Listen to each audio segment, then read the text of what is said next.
Yo, what's happening, people? And welcome back to the Neeks Sports Podcast, episode 62, with another special one. I'm your host, Ramsey. As you can see down there, it's cronky out each and every time, but that's a discussion for another day. Today, we're going to we got a lot to talk about. We've got football, we got a bit of Formula One and some boxing as well to get involved in today. So, the panel is back today. Myself, Javern, Neeks, and Carl. We are here. We're live. We're in the cut. After another interesting week of Premier League football, or football in general, but Premier League football as we know it. Of course, big week last week. Obviously, we had our Champions League review show.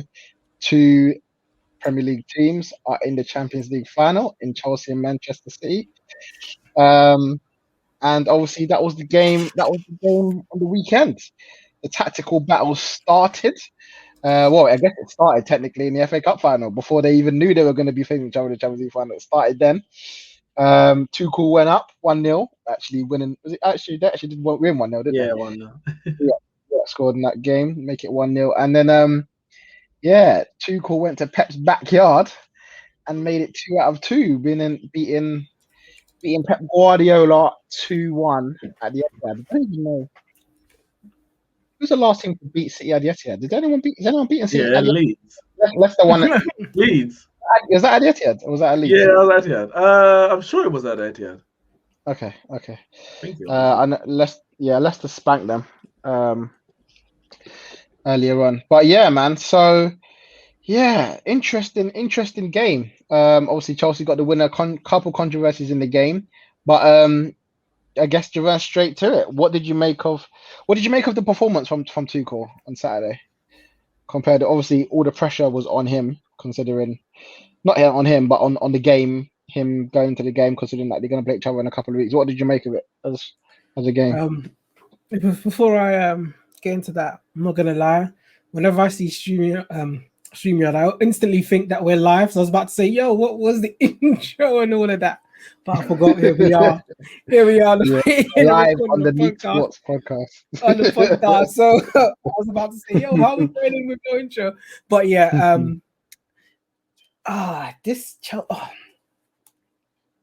Chelsea. Final wise, going into this final,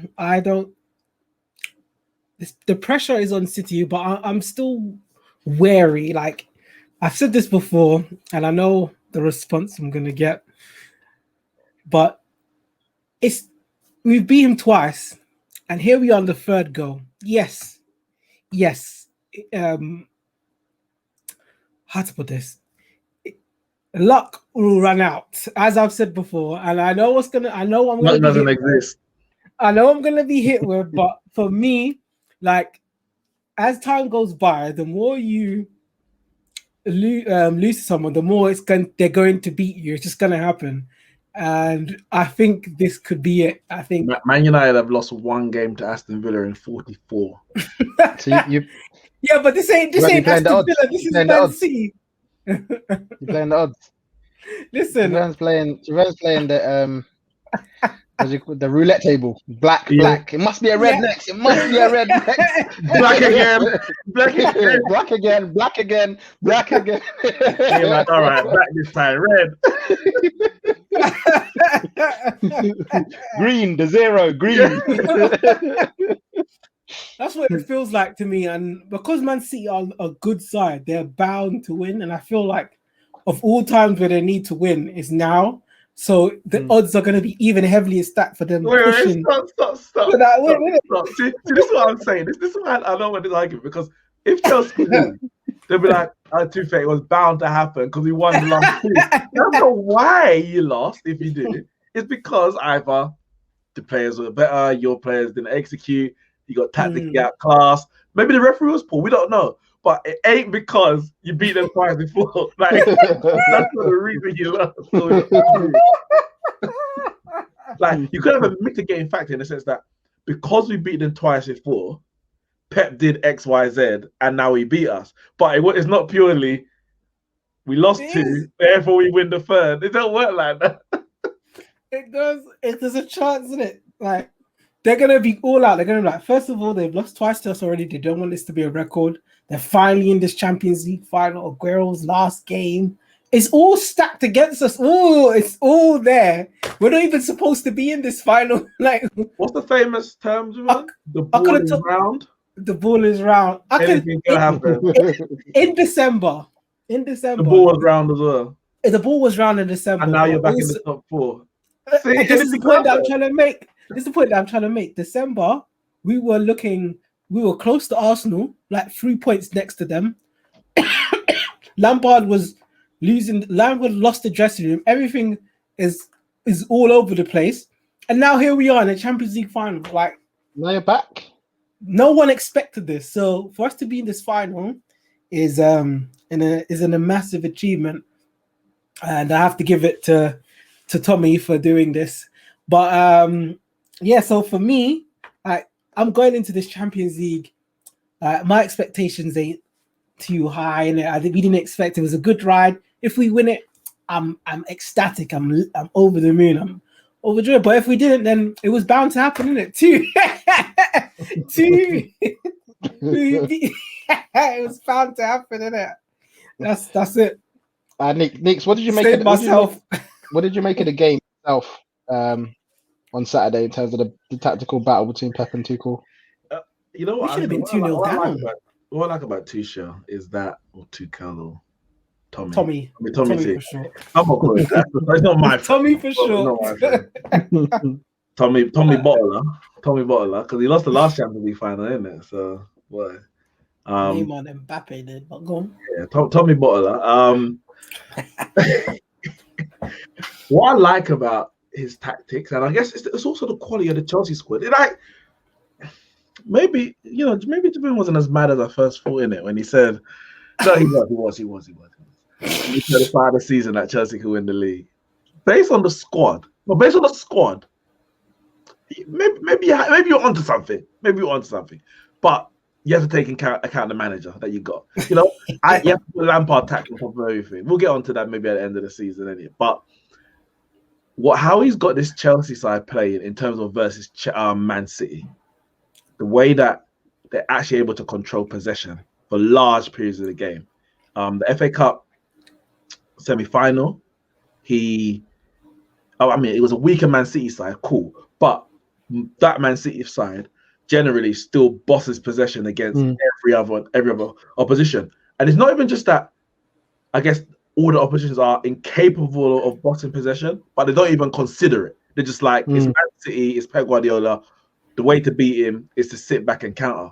Now, I guess maybe Chelsea don't necessarily have the counter-attacking type of players, like not like the level of a Manchester United or even in Liverpool, for example.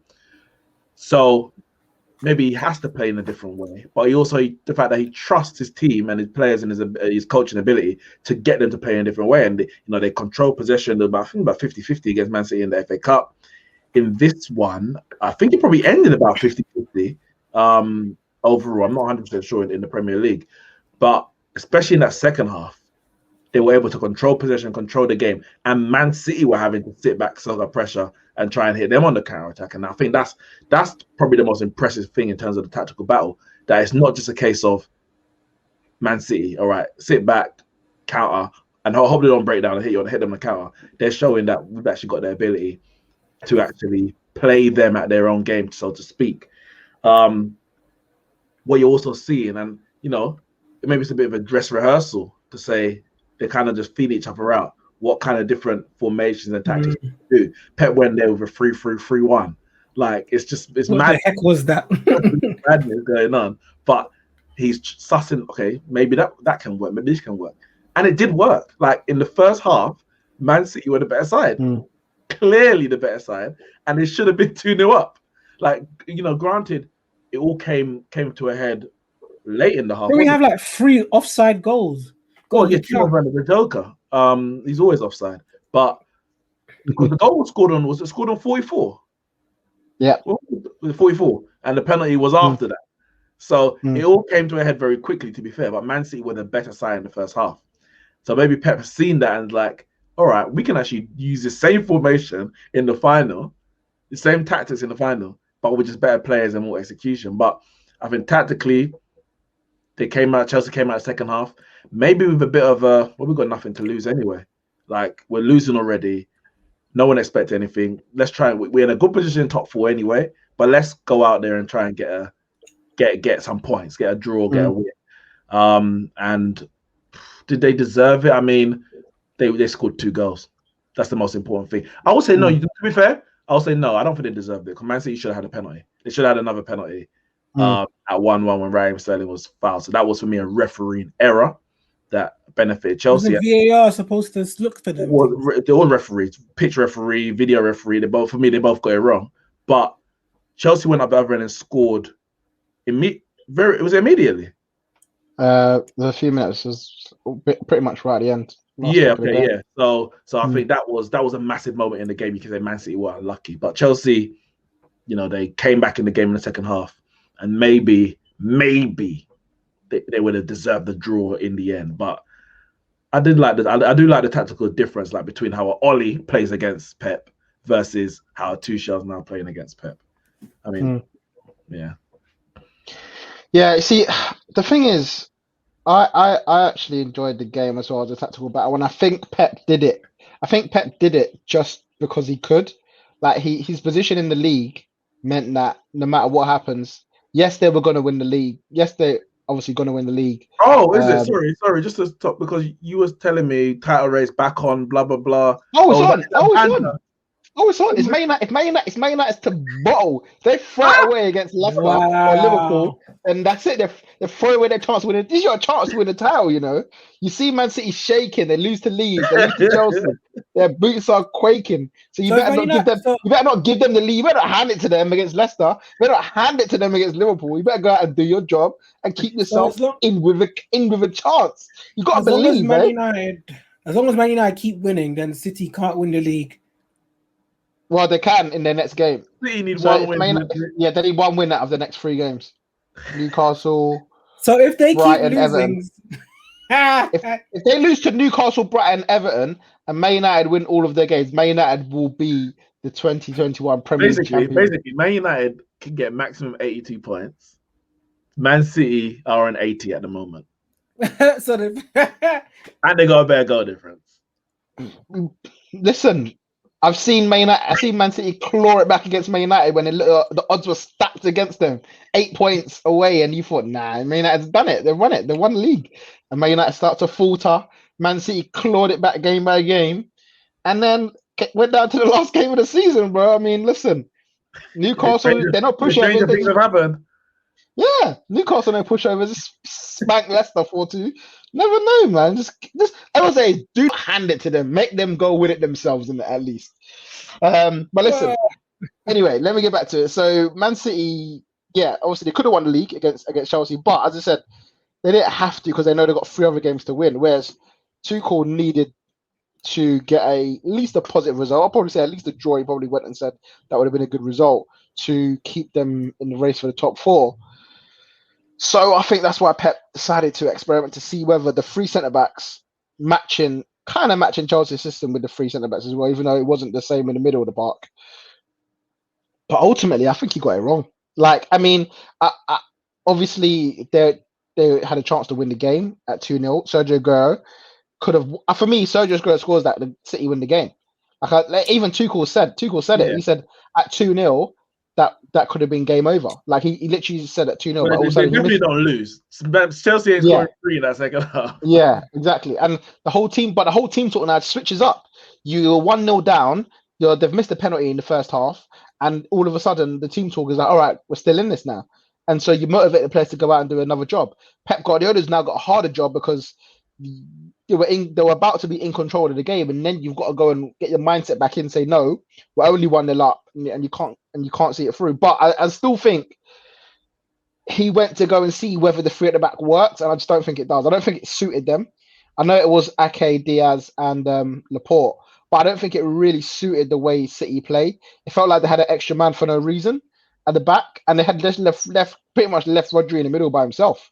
They never do that. They always have a De Bruyne, Gundogan, Foden. Like they always have bare man in the middle. It was just Rodri, and that's pretty much how Chelsea scored the first goal, just robbing Rodri the ball and then countering. But see, so I think tactically, I don't think Pep got it right. But as I said, they could have won the game. They probably should have had a penalty.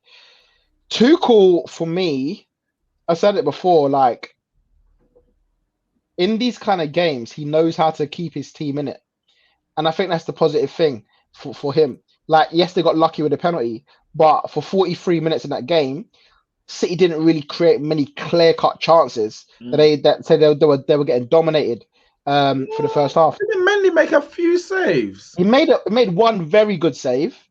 Very good save, but I still don't think they were getting dominated. Okay. They weren't getting dominated. No. I think Man City were better in the first half. I don't think they get dominated. And I think all he probably wanted to do was just stay 0-0 at half time. And obviously, Christensen's sort of lack of concentration allowed them to get in and score.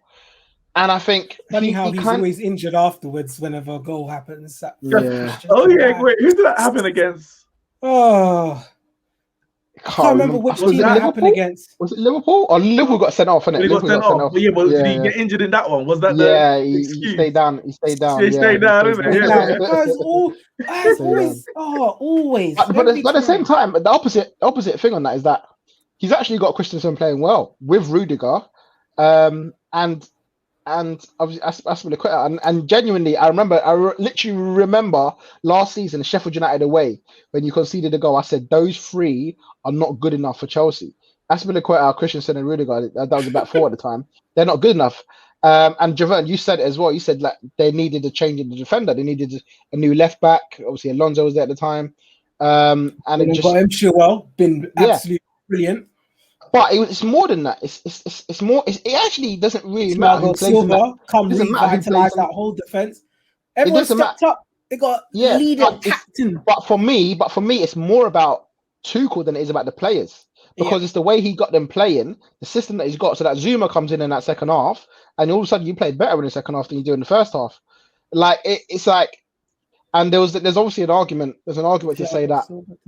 We in the Premier League right now, we've obviously got the best managers in terms of Pep, Klopp, Tuchel.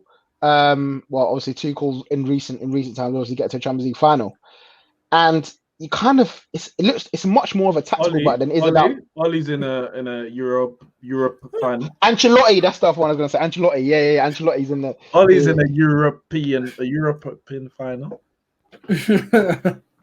And I think sometimes it's more about the managers being tactical with their players rather than having the greatest players in the world winning their games. Because neither Chelsea or Man City have that one key. Maybe because Argue De Bruyne, maybe. Argue De Bruyne? What do you mean? No. De Bruyne can, but he's not the Neymar that is going to give him the ball and he's going to win you the game. He'll do it in a different way. He's obviously their best player, but on the Champions League final, you could easily see Mahrez winning the game for City. Or, you know what I mean? It's not necessarily, but whereas if it was PSG in the final, you're looking at Neymar and Mbappe, you are going to win us the Champions League final. Yeah. Where at Chelsea, at the same time, you look at Chelsea, you have no idea who's going to score their goals in the Champions League final. Anyone. That's what I said. It's much more about the. Yeah, I've seen Rudiger making some mad runs of late.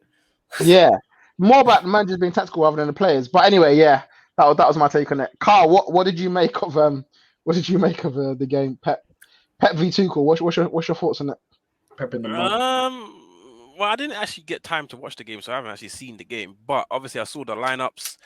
I saw how Pep wanted to approach with going, like you said, 3 at the back with Aki there, and just who did he play? He played Aguero with Jesus and Ferran Torres, and it's just like when I saw the lineups, I was like, before the lineups, I was like, Man City are gonna win that. But then I saw the lineups and I was like, you know what?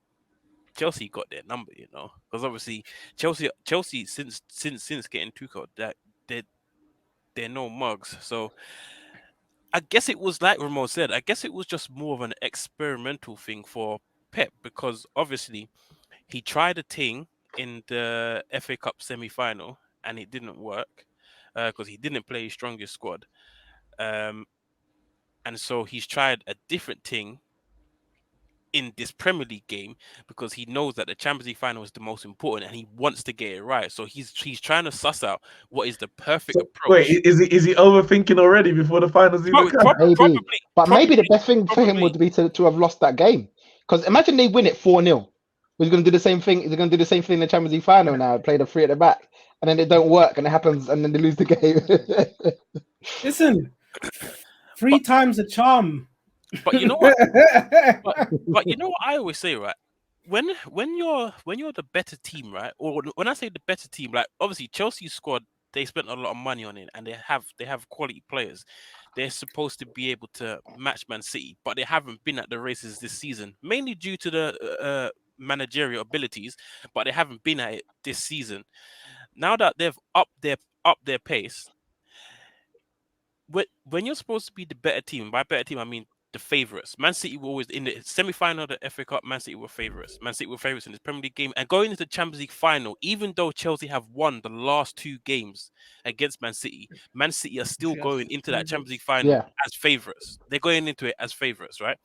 So when you're the better team per se, as in favourites, I never understood why managers make adjustments to compensate for the opposition. So Pep's gone into, as an example, he's gone into the FA Cup semi-final, and he's done something that he doesn't usually do. He's gone into this Premier League game doing something that he doesn't usually do. This season, how often has Pep played 3 at the back this season? It's not an often sight that we see. So then you have to ask yourself, are the players used to this formation? Do they practice it in training? How familiar are they with 3 at the back, and the system that they deployed?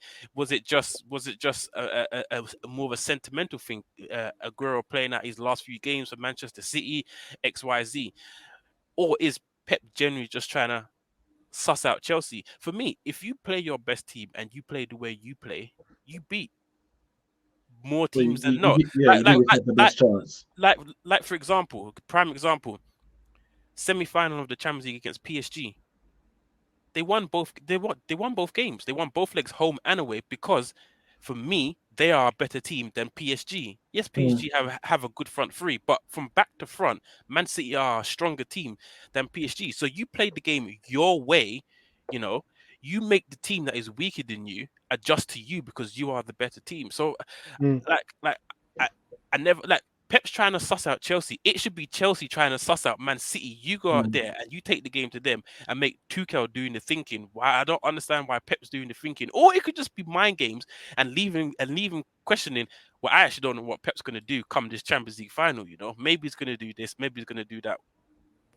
What am I going to be ready for? And then Pep's just going to say, you know what? I'm just going to keep it simple. The same team we played all season, Kevin De Bruyne, Foden, false 9, Riyad Mahrez, the whole shebang. And, in terms of that final, does form come into it in terms of favourites? So if Chelsea win the FA Cup and say they win the rest of the games for the rest of the season, and Man City kind of just stuck around for the line. Let's say, for example, Man City lose. But let's say Man City draw with Newcastle, draw with I can't remember who the game is after that. Brighton, Everton. Let's say they draw their last 3 games, or they get 1 win from their last 3, so they just get a 3 points. Let me tell you, and Chelsea win all their games, including the FA Cup final. Yeah, let me tell you, become the favourites for that game. Let me tell you. Now, it all very much depends on the team that Pep deploys. If he's going to continue, like say for instance, right, his next game was it Newcastle, right? Yeah. Say they go out and then they beat Newcastle 3-0, right? They lift the Premier League trophy, and then their last 2 games, right?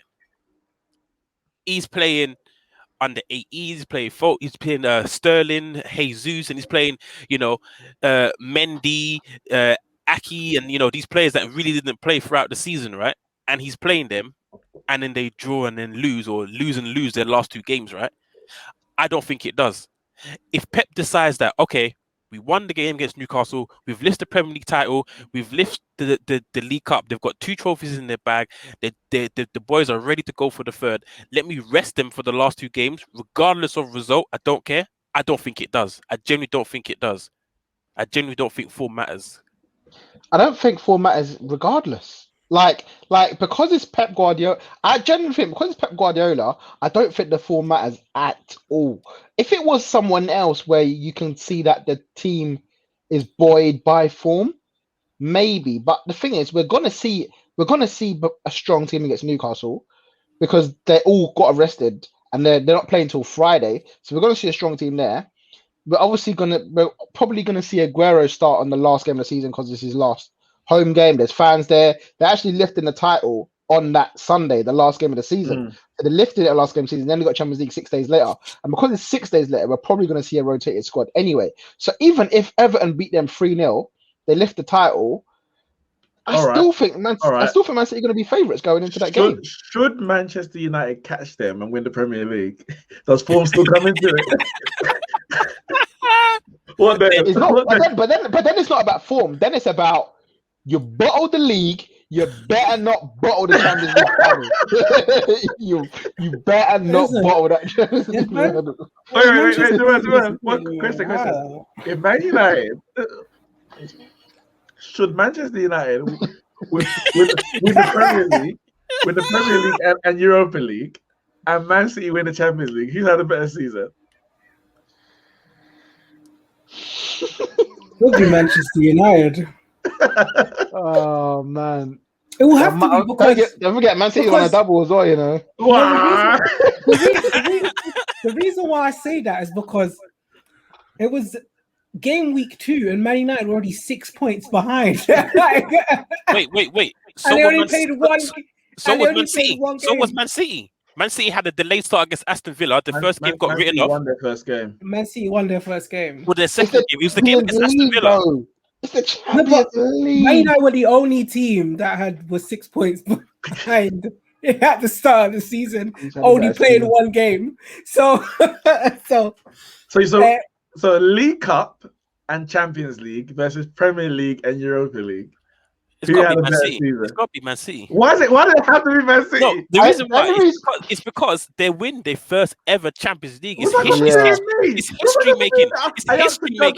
It's history making. Manchester United ain't winning their first ever Premier League title. That's their own problem. Why am I even considering this?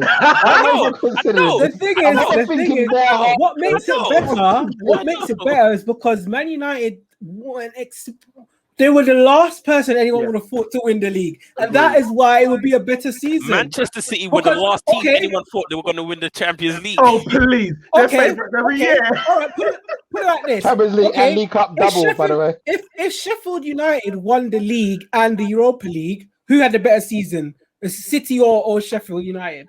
Manchester City. Sheffield United. No, they ain't even in the Europa League.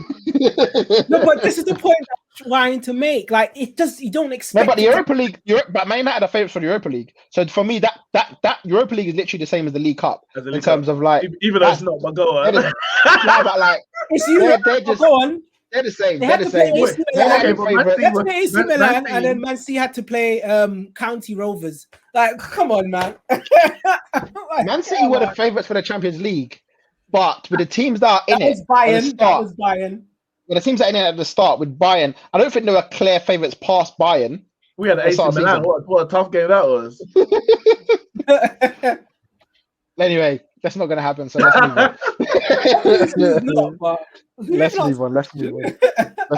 move on. Right. Wait, Ramon. Quick question: the FA Cup final, is it before the last game of the season? The FA Cup final is next week, next Saturday.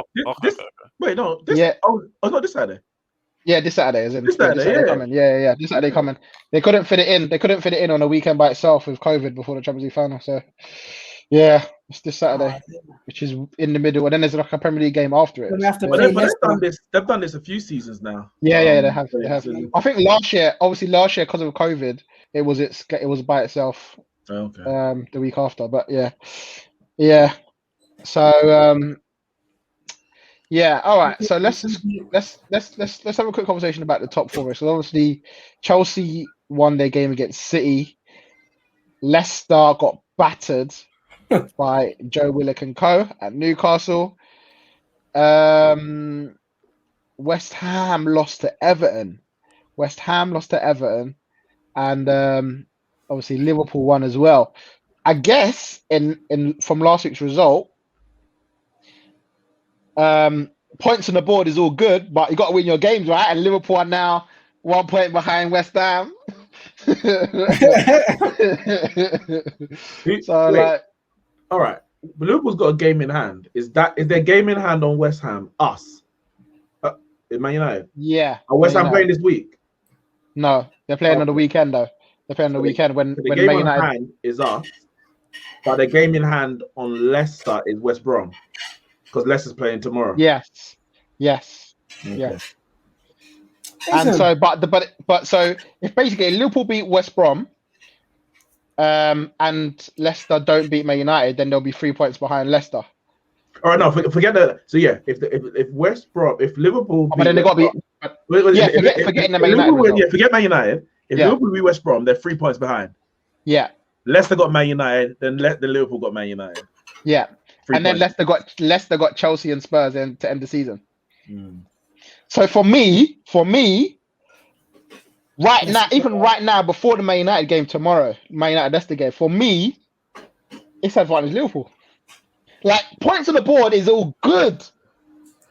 It's all good. But with a game in hand and the games that they got to play, it's advantage Liverpool. And I tell you what, if Man United, the problem is that Man United, they've got to play some dead teams tomorrow. Exactly. It's context. So you can look at points on the board, but in reality, Liverpool versus Burnley or Burnley versus Liverpool is a harder game for Liverpool than Leicester against Man United kids. Like, is it though? Is it though? Brendan Rodgers, is it? Are you actually telling me? Is it though? Because Ollie's not going to want to lose the game. He's not. I still feel like, because it was interesting in his press conference, he alluded to the fact that he could play the kids, but he didn't allude to them. He won't play the kids. He won't play the kids. It would be the. But they asked him about. I think was it Diallo and Shaqiri? Yeah, and he said they were likely to play. He didn't say they were likely to start. So I think there will be some rotation, but I don't think it's going to be a mad haul. And if you're losing the game, he's still going to bring on Cavani and Rashford and them. Like, he's not going to just let the kids play because you're losing. So I still feel like it's going to be a very tough game. Will appear in full force if they lose that game. No, but the thing is, like, it's easily shut down because it's an impossible situation. We played yesterday, we played tomorrow, and we play 2 days later. Like, it's impossible. Yeah, the Premier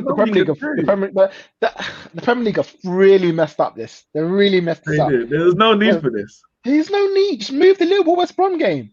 That's it. Simple. Don't worry. The fans will protest. The game won't go ahead, so it's all good. Nah, they've all boarded up around Old Trafford. Yeah. They got like barriers and everything, and police presence. They weren't ready. They weren't ready last week, man. They didn't expect it. Nah, man. No, they weren't ready.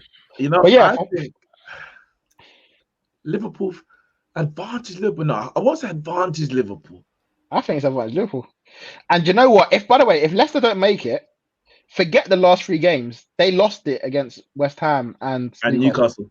That's where they lost it. That's where they lost it. Liverpool. What's the maximum points Liverpool can get? They got. I'm gonna bring up the table now. I love it how all you guys are making your table predictions, saying that Leicester and West Ham are all thing.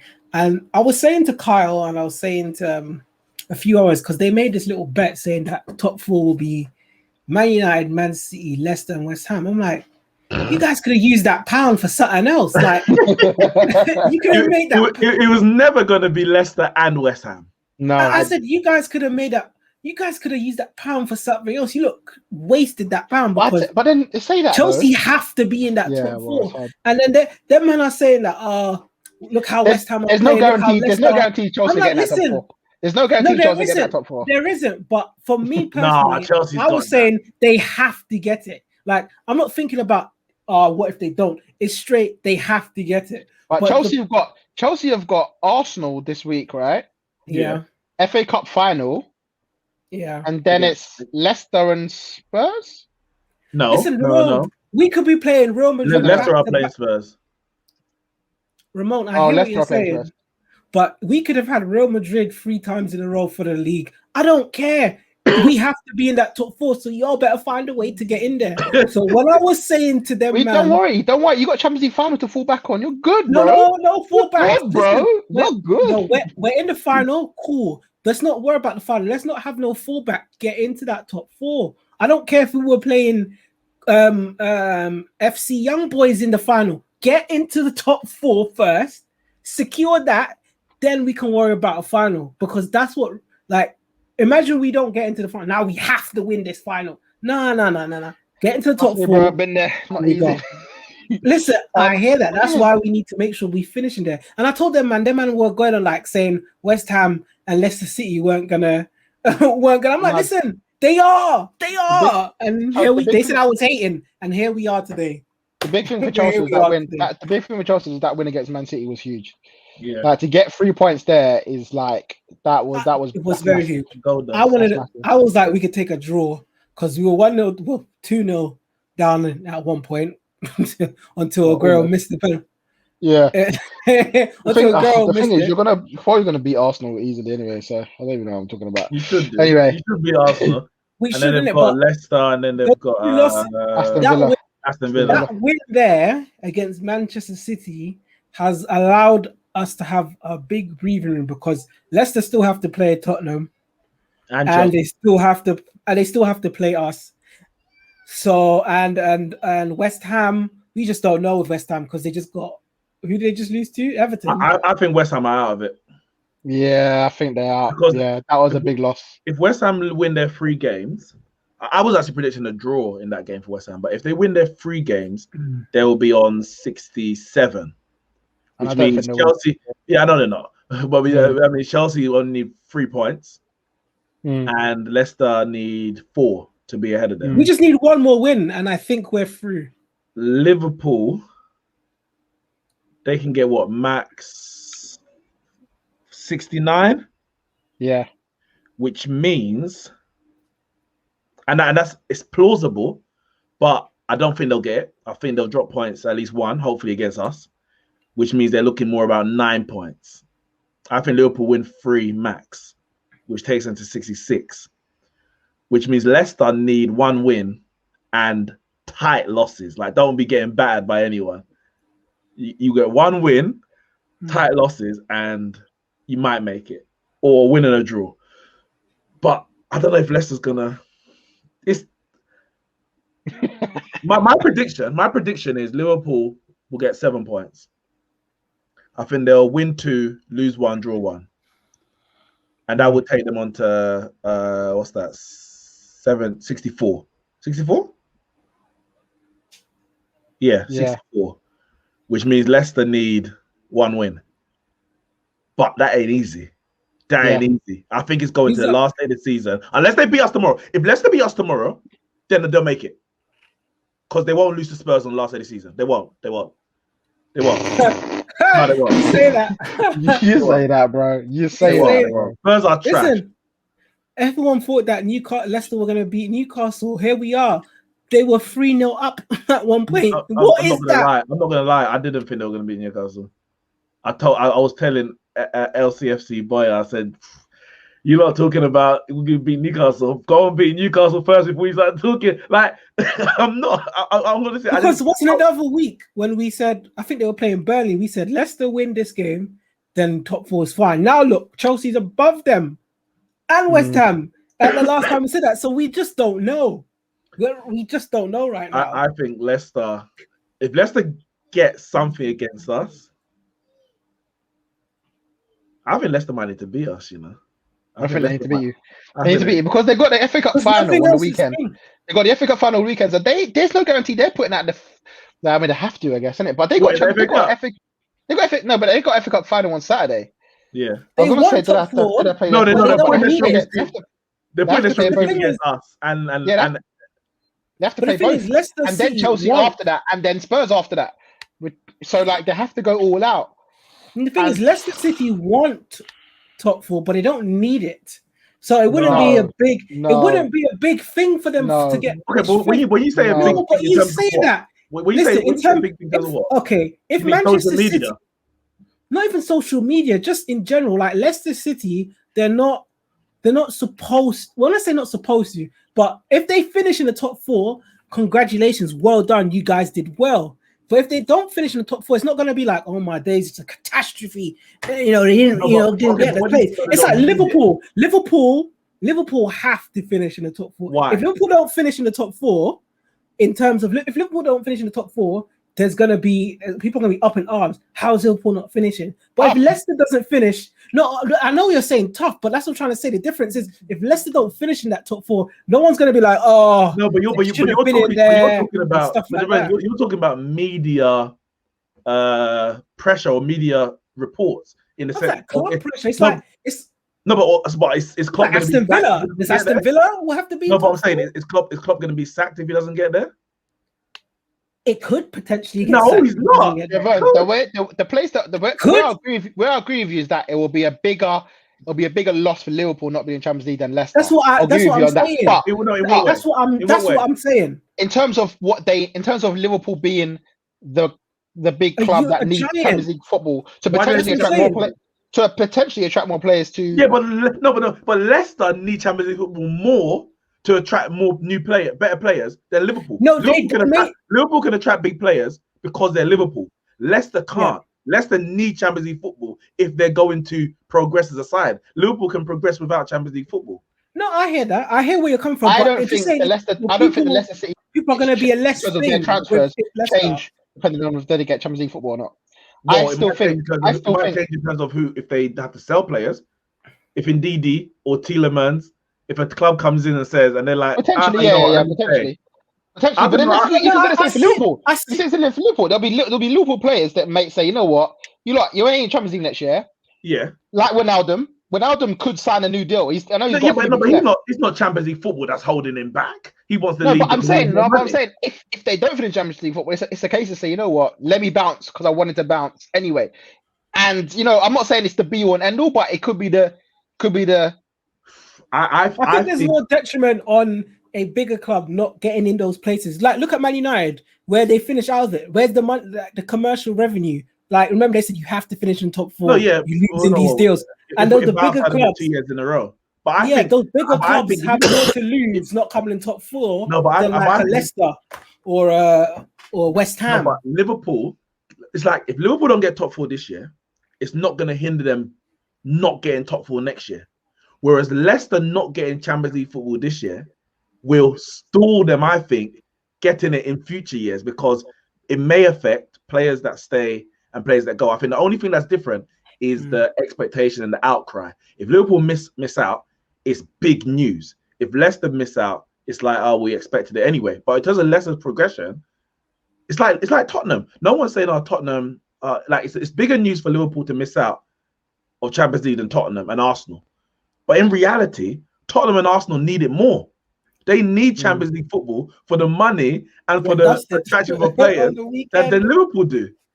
So I get what you're saying, but I also get what you're saying. Don't downplay how desperate Leicester need. It's like because Leicester are in the position now that Tottenham were when they got Pochettino, kind of just hovering. The difference is, I think, obviously Tottenham have got into the Champions League at one point under Redknapp, but they're hovering around the Champions League positions and they need that final push. And Tottenham then became a big club because they were in the Champions League 4 or 5 years in a row. Leicester need that final, get over the hurdle, and we can go out and get some big players. We can keep our best players. I think they need it as much as Liverpool. That's the way I look at it personally. One thing I would say on that is that they can't drop out of it now because Brendan will get absolutely killed for doing it again. Like they can't drop out of it. But killed by who? The board or fans? Or is it just going to be rival outcry? Because I don't understand why people will be getting onto it's less. Because they've been in the top 4 all season, Javan. All season. It's the same thing we're talking about with Man City. Man City, if Man United win the league this year, the outcry is going to be mad because Man City were top. If Man United won the league and then Man United were good all season and they won the league, and Man City were 3rd and 4th and they couldn't get there in time, then fair enough. Man City been top all season. Well, since October time or since January when Man United started to fall. But but everyone expected them to win it, and they were top. Leicester have been in the top 4 all season, and they lost games where you think that a side needing Champions League football really need to win it, considering the games that they got coming up. But would they? If Manchester United started well, if Chelsea actually started better, I know we don't deal with maybes, but we have to look at these things too. We have to look at these things too. Would they be in that position? When you have it in your hands, it doesn't matter how you got there. It's the fact that you're there. It's the fact that you're there. No matter how you got there, you're there. Like, same thing when Leicester won the league. When Leicester won the league, right? They were in a position where in March time, it was people asking the question: Are Arsenal going to do it, or are Spurs going to do it? Because they were the sort of two closest to them. But when Leicester had it in their hands, all their fans were not saying, "You know what? We'll take 4th. We'll take 3rd." They were saying, "We're top of the league. We have to win this league. This chance don't come around all the time." And the same thing next season. But next year, Liverpool are going to come back stronger. They had a good team. Also, going to come back stronger. In hindsight. In hindsight. No one predicted it at the start of the season. Would you say Leicester's team now? Would you say Leicester's team is better? We say Leicester's team is better now than it is then. The title winning team is better. Player for player. I think if we're talking Mahrez, Kante. I'll tell you what. If we're talking about squad strength, I think it's better now. But what this team doesn't have, what that team had, is world-class players in Kante and Mahrez. Obviously, we didn't know that at the time, but they had 2 world-class players and Jamie Vardy performing at a world-class level. So you have 3 players performing at a world-class level, whereas this season... Wait, so who's world-class? Well, Kante and Mahrez are world-class. And you wouldn't say Vardy is somewhere close? I don't think Vardy's world-class, but he was performing at world-class level. He was performing at the rate of a world-class striker. Yeah. But those players, Kante and Mahrez, have gone on and continue to prove that they are world-class players at Champions League, World Cup, or international level. Yeah. This Leicester team doesn't have any world-class players. They've got a couple top quality players in DD Tielemans. Vardy's still very good. Iniacho's on form. Schmeichel's good. Evans is good. So I think across the team, there's probably more good to very good players. Whereas in that team, you had some bang average players and some world-class players. And it was a core group as well. It was like 11, 12, 13, 14, about 14 players that will play every week. This one, there's a bit more rotation. You can bring in a Harvey Barnes. You can, Pereira's out injured, but you got Thomas, you got Justin, you got Castagna. Whereas them, it was Danny Simpson, Fuchs, and Wes Morgan and Robert Hoof. Like, who wins a title with that mean centre-back partnership? Hey, respect Wes. Respect Wes. How Danny Simpson and Christian Fuchs. How bad that is. Hey, respect Wes, bro. Wasn't that bad if they won the title? All credit to Crowley or Ranieri. Yeah, you have to. All right. Anyway, we digress. It was, we'll see in it. We'll see. We've got a couple of weeks to go. Literally a couple of weeks to go. The season's done. So we'll find out. Whether they battle it or not. Very quickly, I want to move on. Just briefly on the situation in Uber Eats Ligue 1 and La Liga. Because we've got a situation, and I think 2 completely different situations in Poch and his PSG team not winning the league, bottling the league completely. I don't care if they ain't been top once a season. Not PSG in the Uber Eats League. Wait, hold on. Didn't you just say Didn't you just tell me that they've been in top 4 all season? And now you're telling me. Hold on. And now you're telling me that Leo has been top all season, and it's okay for them to drop. Yes. No. I'm not saying it's okay for them to drop. I'm saying Pochettino. If you don't win this league, I can't believe what I'm hearing here. From one breath to say you're talking about 2 completely now you don't have to. Context, man. You can't just use the same thing over and over again. You can't use it. there's certain men that have opportunities to bottle things this season, right? Poch is one of them. I do not care if he's not been top once since he's taken over, even though he has. But I don't care if he hadn't, because of that squad compared to Lille is tenfold, and they have world-class players in it. So it's like the Leicester thing put together: world-class players and a much better squad. Like they're like in one. And credit to Lille. Say well done. You know what I mean? You won the league. You beat you. That's huge.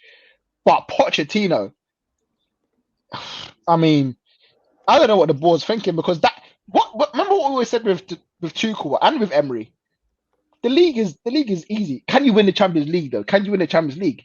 Now with Poch saying you ain't won a Champions League, you ain't got to the final, you might not win the league. You're just winning the French Cup, the League. Cup. The Super Cup, the French Super Cup, man. Ain't the French Cup. What? Is that he won? Shield? What? Ain't they in the final of the French Cup or something? Are they? I don't know. I assume that's what it was that he got to. Final. Oh, no, it's not final yet. They're in the semis. They're in the semis. Okay, so they could win it. They could win it already. I think that's the League Cup. Oh, I thought it was the League, because remember he came in December. Yeah. So there's their Super. Did the Super Cup play after December? I'm wondering. I thought they might have played it late. No, the league ain't the League Cup done. One of them is done. Yeah, that's what I thought he won. Well, no, when I say done, sorry, I mean Oh, not happening anymore. Yeah, they won the trophy de champ. Yeah, that's the which is the Super Cup. They won that in January. Yeah, so that was like last season's. Basically, that was right. Okay. Yeah. So that's what they won. So I mean, to not win anything, I mean, he might win a cup, but to win a cup with PSG in that league is disgraceful. It's disgraceful. It's a second offense, arguably. I know he just joined in December, but they're only 3 points behind Lille when he joined. They were 1 point behind. 1 point behind. I mean, come on. And how much points are they now? 2, 1? 3 points. 3 points behind with how many games? 3 games to go. I want to say 2, but I could be wrong. Ligue 1 table. And they're still dropping points. Yeah, 2 games to go. 2 games to go. 3 points behind. They've got a better goal difference, but Lille need 4 points to win it to guarantee. That's disgraceful. That's worse than everyone else. That's worse than Brendan. I agree. Boy. And then we've got the battle in La Liga. I mean, nobody wants to win that one.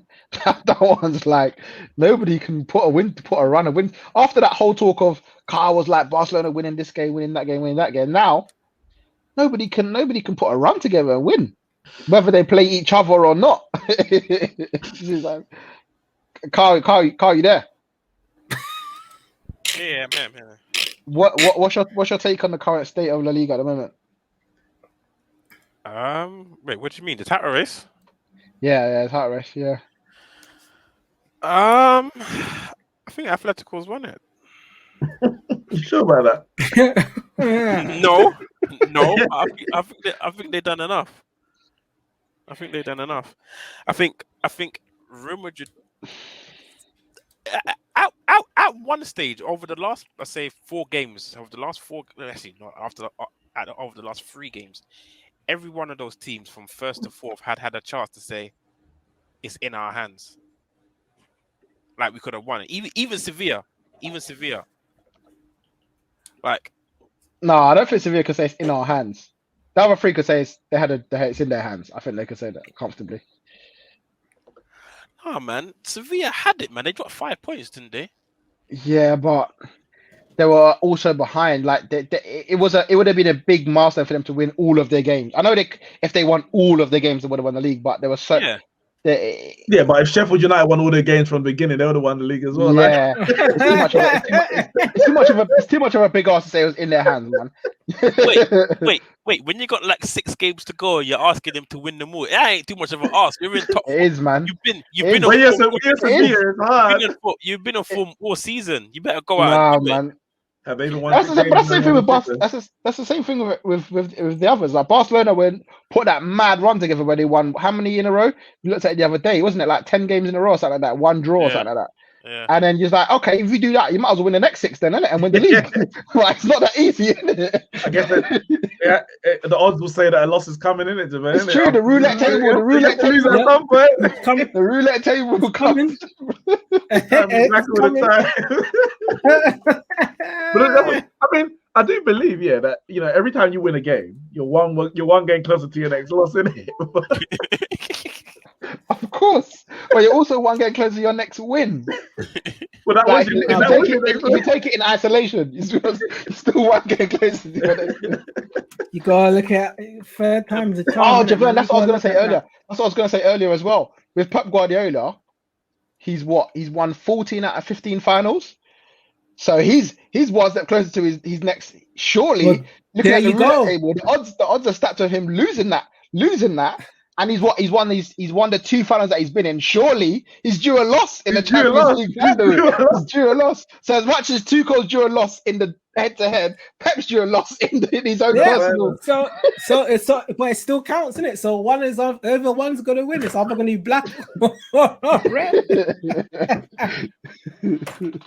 Yeah, but So now this is the thing. Like, obviously, we can do all these things. Are like. We looked at the games a little bit before, but as you saw on the weekend, with Real Madrid drawing in the game after where Barcelona played Atletico, and you're starting to think like, just go win your games, Real Madrid, and you won the league. But it's easier said than done when you're out there on the pitch and there's another team in front of you fighting for whatever they're fighting for. It's not easy to put that run together. For me,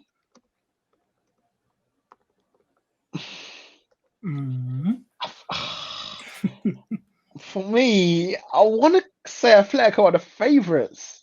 They are. Yeah, there's only 3 games to go. I think they are the favourites. But I've seen Atletico in their last 3 games. they don't convince me that they're going to win those 3 games. So, like, I'm saying that they're the favourites I'm probably saying they're the favourites literally because there's only 3 games to go. That's literally it. Not the fact that they're the favourites being on form against those teams. But then you can say the same thing against Real Madrid and Barcelona. For me, whichever team wins their next 3 games will win the league. I think that's what's going to happen. Yeah, because all 3 of them can do it. Because all 3 aren't going to win their. Well, what we have to consider is head-to-head. So Real Madrid's got a better head-to-head than both Atletico and Barca. Yeah. And Atletico have a better head-to-head than Barca. So Barca are at the bottom of the pile right now. Like, Barca need to get more points than both Real Madrid and Atletico to win the league. They can't match them for points or anything of the sort. Atletico, I don't think anyone's winning all 3. That's the first. No, that's not true. I think if anyone's going to win all 3, Barca could. I think Barca's playing Levante. Wait, have you seen the fixtures? Atletico definitely can. They're not. Atletico don't like to score goals. They got real Sociedad, Osasuna, and Real Valladolid. That's a tough. Real Valladolid. Real Sociedad are sitting in 5th. Yeah, Atletico's at home. Osasuna at the high position of 12th. And Atletico's at home, so what? What's that going to do anything? I think Atletico will get about 7 points. 7 points, 2 goals. They'll score 2 goals. That would turn into 84. Real Madrid, I think Real Madrid do the same. Real Madrid will get 7 points. Wait, hold on a second. No, Barcelona beat Atletico. Did they? In the league, yeah. They lost in the Super Cup, but they beat him in the league. Oh. So Barcelona got a better head-to-head than Atletico on their one. On their What was the score? 1-0. Messi, 86th minute. And then they drew 0-0. So, yeah. Okay, fair enough. But if all of them finish on the same points, Real Madrid are top. Yeah. Okay. So it's only between them two, between Barca and Atletico. Wait. So what's Real Madrid and Atletico's head-to-head? Real Madrid won and drew. Okay. Yeah, they drew 1-1 the last game. Real Madrid are playing. So maybe Real Madrid the favourite. I don't know. Real Madrid are playing Granada away. Athletic Bilbao. Listen, Bilbao have been boxing guys up. No, yeah, Bilbao's not going to be easy. Yeah, Athletic Bilbao, sorry. Athletic Bilbao away, yeah. And then Villarreal at home. So I think that's not easy. Well, no, but Villarreal will probably may rest up for the Europa League final. But it may not. It depends because they still got a win to get into the Europa League position. Yeah. So we'll see. But I think Real Madrid's run is hard. So Real Madrid, I don't think Real Madrid are winning those three. I think Real Madrid. Yeah. I see Real Madrid finishing on 82. I see Atletico finishing on 84. And that means if Barca win 3 out of 3, they win on head-to-head. So they got Levante, Celta Vigo, and Eibar, or Eibar, however you want to say it. But Barca games are easy. They should theoretically win all 3, but Barca are trash, so you never know, innit? But they should win. They should win all 3 of those. I want Zizi to do it, but I think right now, Real Madrid are third favourites. I think with their fixtures, Real Madrid are third favourites. Mm. But I think Atletico are still favourites. I think you still have to. Yeah, I think Atletico. I think points on the board, isn't it? Points on the board. At this stage of the season, points on the board are the only thing that matters. It's literally the only thing that matters because that's the deciding factor in there. And who's got the most points in it? Yeah. So, and strange things happen at the end of the season. You think, that's good. Look, Chelsea wouldn't beat Man City. You're thinking, well, that's a loss. And Leicester will beat Newcastle and open the gap. Chelsea beat Man City, Newcastle beat Leicester. Like, the gap changes big time. It's crazy. Points on the board, man. Just take the points and keep it moving. Yeah. But then again, like, obviously Barcelona play tomorrow. Atletico play Wednesday. Real Madrid play Friday. Pressure. Thursday. So, you know what I mean? Yeah, put the pressure on. Barca go top. Atletico, you know what I mean? Start to wail. Right, it's all over the shop. But yeah, we'll see. Atletico really thrown this, man. But this what you lot wanted. More exciting La Liga. No, I said that's true. But it's only exciting. Man, what are you talking about? Not a two-horse race every Atletico beat Barca 1-0 in the league. No, when? On the 21st of November. Atletico beat Barca on the 21st of November. Yeah. Atletico beat Barca 1-0. So what was the 1-0 that they won? And Barca beat 1-0 in La Liga as well. Okay, so their head-to-head's even. No, but what was the game the other day? 0-0. Oh, no, that's what's this? That's something else. How far back have I gone? Mate, what are you looking at, man? No, 100%. It's 1-0 and 1-1. Yeah, 1-0. Sorry, 1-0 and 0-0. Atletico won. I don't know. So what was I looking at? Was that Was I looking at the year before? You must have been. Yeah, that was year before Messi, 86 minutes. Messi. Oh, okay. Yeah, that was 2019, December or something like that. Yeah. So Atletico, that's what I initially believed. So Barca are the bottom of the head-to-head. So I think it's going to end 84 points each, and Atletico win on head-to-head. Wait, 84? You think Atletico are going to get to 84? 84, 82. 82 for who? Real Madrid? Real Madrid, yeah. I think 84. Well, 7. You don't think Atletico can get 7 points for the last 3 games? I hope not. They're losing one of those games. So, looking at the way they've been. You say that, but they don't lose games. Like, they've lost the joint least in the league 4 with Real Madrid. I don't think they'll lose one of those games. Personally, I can't see them losing it. I can see them drawing it. 0-0, as they do. They could draw all 3 knowing them, man. Could draw all 3. We'll see, innit? I guess week next, again, same thing like the Premier League, 1 week, everything all changes. So, yeah, we'll see who's got. I'm so glad. I'm sure Ramon would agree to not be involved in any kind of race or anything. You know, just your season's sorted. You know what happens. You're glad? No, I'm not glad. I want to be involved, bro. I want to be involved. Our season done out here. I'm looking for. When is the Euros? I'm looking at when is the Euros? In fact, it's a month tomorrow. The Euro starts a month tomorrow. Let's get this started, man. Forget this season. Right. Listen, I want to be involved in something, man. What's Arsenal's chances of European football? Allow it, man. No, I'm serious. Zero. No, it can't be zero. 0%. You are. Wait, because it's going to go down to 7th place, right? 0%. Yeah. 7th place is Conference League. Yeah, 7th place. So you are 4 points off Tottenham. Yeah, out. And Tottenham are playing Wolves, Villa, and Leicester. And you're playing Chelsea, Palace, and Brighton. Easy 9 points. What are you talking about? We're lucky to get one. Huh? Lucky to get 1 point. Don't forget, Everton got a game in hand, you know. I know. They win that. They're on 58. They're joint with West Ham. Listen, there's too many teams up there, and I'm glad to not. I'm glad to not be in that race. Oh, is that Everton game against Villa? Because they only played it recently. Yeah. The reverse fixture. Yeah. Listen, I'm glad. Listen, we get a top 10 finish. Good. Oh, happy days, isn't it? Happy days. Happy days. It is embarrassing. And you know what? Just under that point, after all these years of trying to win the damn Europa League, I'm glad just not be in it anymore, man. Because it gives you the thing is Europa League. You're getting semi-finals. No, you're getting semi-finals. I know we lost Olympiacos 1 year, but majority of the time you're getting semi-finals. So you build up all this hope. All you need to do is win Europa League. And for the last 4 years, we ain't done it. We got to a final, we still ain't won it. Something like, oh man, I just don't even give me any hope for that. Let's just try and just do our own thing in the league, old school, 38 games, a little League Cup run. Maybe we'll win a League Cup this year for the first time in 20 years or whatever it is. But yeah.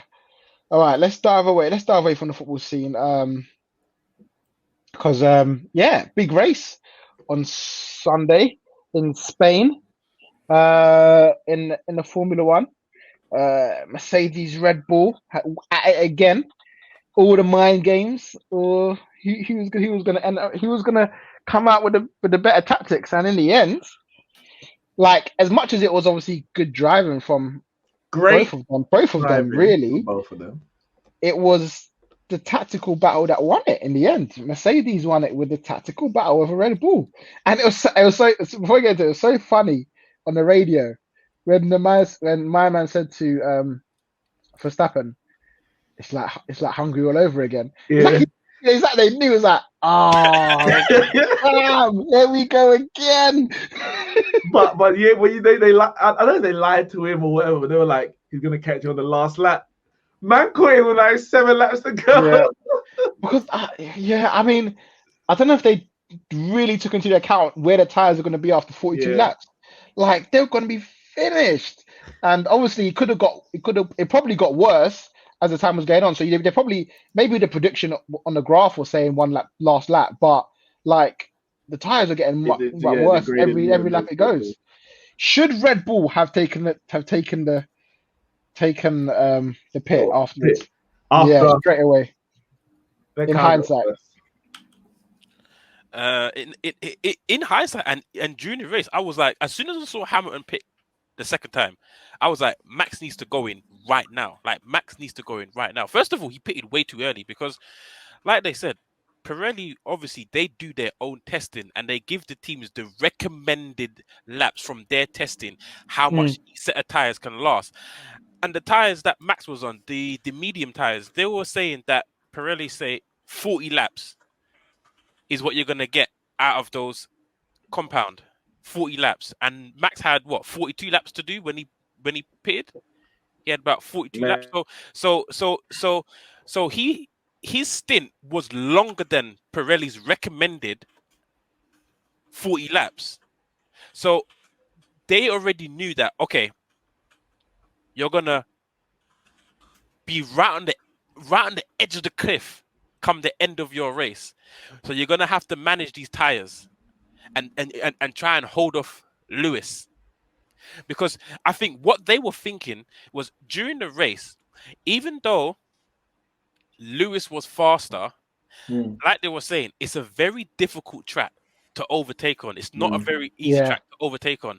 And Lewis was having difficulty passing. Like they said on this track, you need to be on average 1.5 seconds faster per lap to get in and overtake. And Lewis wasn't that much faster in the beginning. He may have been like 0.2 of a second in each sector faster, but it's not enough to, because every time he would come around on the home straight, and he was about a second 9/10 behind just in DRS zone, and by the end of the straight was 4/10 behind, but then that gap grew to 0.9 again because of dirty air, whatever, etc.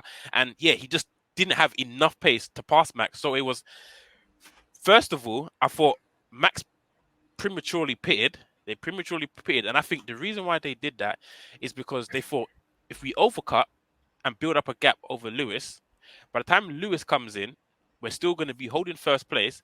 And then if we're both doing one-stop strategy, Lewis is going to be stuck behind us for the rest of the race. He cannot overtake us. So it's the onus is on Mercedes to do something to win the race. I think that's what their thinking was, is get Max in now, get him out. Lewis cannot overtake. We do an early overcut, we keep the lead, and we sit here on the lead. But then Mercedes went out and they said, well, if we get X amount of laps out of you, Lewis, you can come in, get a fresh set of tires, and you know, you can blitz it. The moment Red Bull saw Lewis come in, they should have pitted immediately, because the data on their end should show that, yeah, Lewis is going to catch you and you're not going to be able to keep him off your back this time, Max. He will pass you. So if you want to win this race, the only chance you have is to pit. Otherwise, you're going to settle for second. See, the thing is, Carl, in theory, I agree with you, but in practice, Mercedes had a better race car, which means that I think Red Bull's only chance of winning would have been to keep Max out and hope that he's not as quick as he was, and it's as hard to pass as it had been. Because in reference to what you said earlier, they would have come out behind Lewis Hamilton. Would that Red Bull with Max Verstappen been 1.5 seconds quicker than Lewis to initiate a pass at any point? Mercedes were following well in the turbulent air. There's no guarantee that Red Bull were going to able to follow as close in the turbulent air as Hamilton was. And he has to be over 1 second. But would he have come up behind 100%, because when Lewis pitted, he was like half a second behind. Yeah, 100%. Then he would have had a flying lap on those tires. 100% he would have come out behind, without a shadow of a doubt. But also, the one thing that Red Bull was saying is track position. You got to hold track position, like because I don't think Red Bull wanted to be in a chasing Mercedes. Yeah, you're not going to pass him. Yeah, it was just, let's just hold track position and do what we did the first time round when he came round and hold him off. The only way, I'll tell you what, the only way they could have done it is if they pitted first. If they went in, bam, and they got a flying lap on a fresh set of tires to then come out. So then Lewis would then probably have to go in. No, I don't think Lewis would have went in. And the reason why I say that is for the same reason, Kyle. For the same reason. Not even because of the same reason. The same reason Mercedes. Because when Max went in first, right, initially at the start of the race, went in first, Lewis stayed out. Even though he was saying, look, you're eating up my tires and we're going to come out at least like 10 seconds or whatever behind Max because we're staying out on these. But he was like, no, eat what you can out of the tires. Lewis did the extra 5 or 6 or 7 laps on those tires. So when he did go in, if Max had gone in first again the second time round, I think Lewis would have stayed out because his tires would have been more fresh than what Max was working with. Whereas Max had to do a 42 lap stint. Yeah. When Hamilton pit, he only had to do like a 34 or 35 lap stint. So he had fresher tires and they wouldn't have been as bad come the end of the race. So whereas Hamilton caught Max with like 6 or 7 laps to go, Hamilton made that difference with the extra 6 or 7 laps that he did when he stayed out. So had Max had gone in first, I don't think it would have been the same situation. I think Lewis would have been able to hold the lead until the end of the race. No, but that's what I'm saying. I'm saying is, I'm not saying Verstappen wouldn't have passed him. And what I'm saying is, if they had pitted first, Hamilton would have stayed out, and they wouldn't be able to pass him because they wouldn't be quick enough. So I think they were damned if they did or damned if they didn't. I think the only way they win that is when Hamilton pitted the second time. If they had kept Max out because Hamilton stayed out for an extra 6 or 7 laps. I think it was like 5 laps. Like 5 laps, and then he pitted. And then he caught right back up to Max, stayed behind him for another few more laps, and then pitted. By the time he pitted for the second time, there was about 30 laps or so left of the race. 20, maybe 20, 22 to 25, something like that. About 25 laps. The only way, and he came out on the medium set again. Yeah. The same set that he came in on first. The only way that Red Bull win that is if they hold Max out for a couple more laps. Because remember, at the start of the race, they did about 20 to 25 laps on the faster set. Is if they hold Max out for another 2 or 3 laps and say, all right, Max, get yourself out on the faster set of tires, get yourself out on the softs, and go beat Lewis. So Lewis pits That's the only way that they could have won the race for me personally. That's the only way that they could have. I'm not saying it would have worked, but that's the only way. I don't think it would have, because Lewis was going at a pace on the mediums that I don't think he would have caught back. I don't think he would have caught him on the softs. I don't think he would have caught him on the softs either. It had to be done for me. It had to be done straight away. If anything, but you have to consider Max at the end of the race. Max got fastest lap, so Max wasn't the fastest man on track. He pitted. No, I know he pitted, but he pitted onto the softs to get fastest lap. That's what I'm saying. So if he had pitted onto the softs, well, when Hamilton is on the medium set, he would have been the fastest man on track. Is what I'm saying. But for how long? For how long? How long could he have kept them softs on all the way to the end of the race? That's what I'm saying. But that's what I'm saying. At the start of the race, they did like 25 laps on the softs. Remember, everyone started bar one racer on the softs, and they did about 20. Everyone did, very, very different strategies, varying around 20 to 27 laps that people were doing on the softs. So yes, they would have been good enough to gun the duration. Yes, they wouldn't have been at maximum come the end of the race. But at least the first half of their wear, it would have been a very, very quick max. For me, that would have been the only way that they could have won. Because when Hamilton came in the second time, there was about 25 laps left. If Max came in with about 22, 21 laps left, came out on the softs, I think for me, that's the only way that he wins. The only thing is, though, the only other factor is the Bottas factor. Because remember, when Hamilton pitted, he comes out behind Bottas.